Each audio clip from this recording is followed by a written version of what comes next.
നമസ്കാരം. ചില ആളുകൾ വളരെ ചെറിയ സമയത്തിനുള്ളിൽ ധാരാളം പണം ഉണ്ടാക്കുക കണ്ടിട്ടുണ്ട്. അവരുടെ ബുദ്ധി ഉപയോഗിച്ച് ആ ഒരു സാഹചര്യത്തെ യൂട്ടിലൈസ് ചെയ്ത് ചില പണങ്ങളുണ്ടൊക്കെ ഉണ്ടാക്കും. അത്രയൊരു കഥയാണ് ഞാൻ നിങ്ങളോട് സംസാരിക്കുന്നത്. അതിനു മുമ്പായിട്ട് കഴിഞ്ഞ ദിവസം ഞാൻ കണ്ട ഒരു ഇൻസ്റ്റാഗ്രാമിലൊരു വീഡിയോ. ആ വീഡിയോയിൽ ഒരു മജീഷ്യനാണ്. ആ പയ്യന് കയ്യിലുള്ള കുറേ കാർഡ്സ്.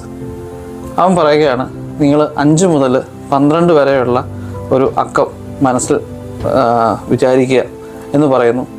നമ്മൾ വിചാരിക്കുന്നു. അവൻ എന്നിട്ട് കാർഡ് കാണിക്കുമ്പോൾ അവൻ പറയുന്ന നമ്പറാണോ നമ്മൾ വിചാരിച്ചതെന്ന് ചോദിക്കുകയാണ്. ആണെങ്കിൽ ആ പോസ്റ്റ് ലൈക്ക് ചെയ്യുക, അത് ഷെയർ ചെയ്യുക എന്ന് പറയും. ഞാൻ ആ വീഡിയോ കണ്ടപ്പോൾ ഞാൻ ആദ്യം മനസ്സിൽ കണ്ട നമ്പർ 7 ആയിരുന്നു. ഇവൻ കാണിച്ച കാർഡിലെ നമ്പറും 7 ആയിരുന്നു. ഞാൻ ലൈക്ക് ചെയ്തു, ഞാൻ ഷെയറും ചെയ്തു. ശരിക്കും പറഞ്ഞാൽ അതിനകത്ത് ഒരു മാജിക്കും ഇല്ല. അതിനകത്തുള്ള മെട്രിക്സ് എന്താണെന്ന് വെച്ച് കഴിഞ്ഞാൽ,